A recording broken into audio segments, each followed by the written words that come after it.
The Sea is a 2005 novel by John Banville. His 15th book, but 13th novel. It won the 2005 Booker Prize. Plot summary.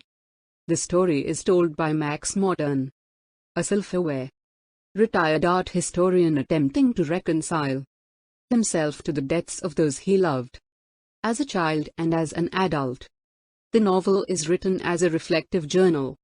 The setting always in flux, wholly dependent upon the topic or theme Max feels inclined to write about. Despite the constant fluctuations, Max returns to three settings. His childhood memories of the Graces, a wealthy middle-class family, living in a rented cottage home. The Cedars during the summer holidays. The months leading up to the death of his wife, Anna, and his present stay at the Cedars cottage home in Banville, where he has retreated since Anna's death. These three settings are heavily diced and impromptu jumbled together for the novel's entire duration. Max's final days with Anna were awkward. Max does not know how to act with his soon-to-be dead wife. Scenes of Anna's dying days are more full of commentary than with actual details, as are most of the novel settings.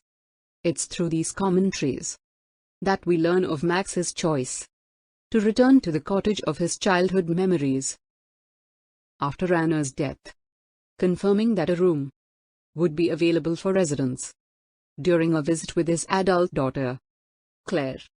We learn of the Cedars' current housemaid, Miss Vavasaur, and her other tenant, a retired army colonel, often described as a background character.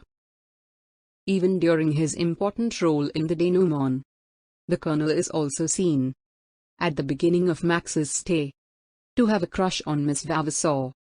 Max suspects Miss Vavasaur had entertained the colonel's slight infatuation prior to Max's own arrival, despite the actual present-day setting of the novel.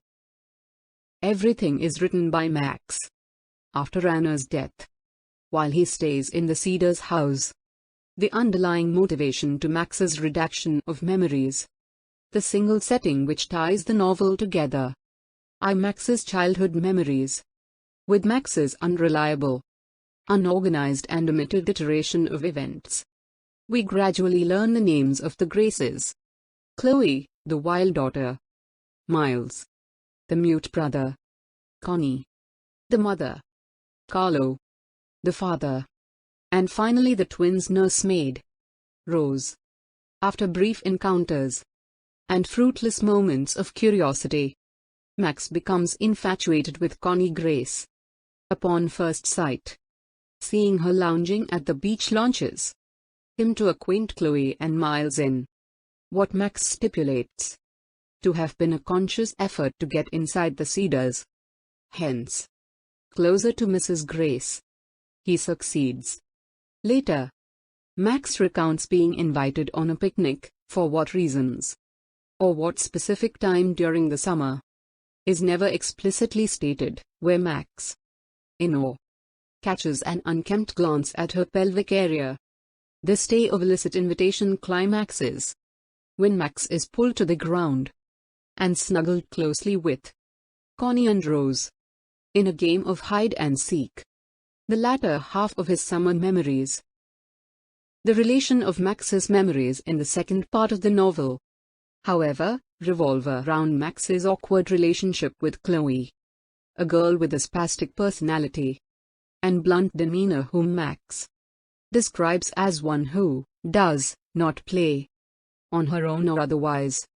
Chloe is shown as a volatile character, flagrantly kissing Max in a cinema, roughhousing with her brother Miles, and what was hinted as hypersexuality earlier is quite possibly confirmed as hypersexuality in the book's final moments.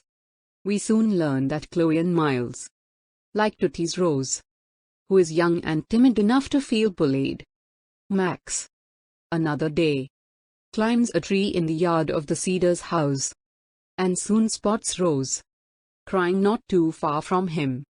Mrs. Grace soon emerges, comforting Rose. Max overhears Rather, Max remembers overhearing key words from their conversation. Love him and Mr. Grace. Assuming this to mean Rose and Mr. Grace are having an affair, he tells Chloe and Miles. The ending of the book entwines the exact moment of Anna's death, with Chloe and Miles drowning in the sea itself as Max and Rose look on. Max, done with his childhood memories, offers a final memory of a near-death episode while he was inebriated. The Colonel does not physically save Max, rather finds him knocked unconscious by a rock from a drunken stumble. His daughter scolds him at the hospital, assumingly being told he nearly killed himself, and tells him to come home with her. It is revealed at this point that Miss Vavasor is Rose herself, and she was in love with Mrs. Grace. Max finishes with a redaction of himself standing in the sea after Anna's death. An allegory is made between crashing waves and tumultuous periods of his life.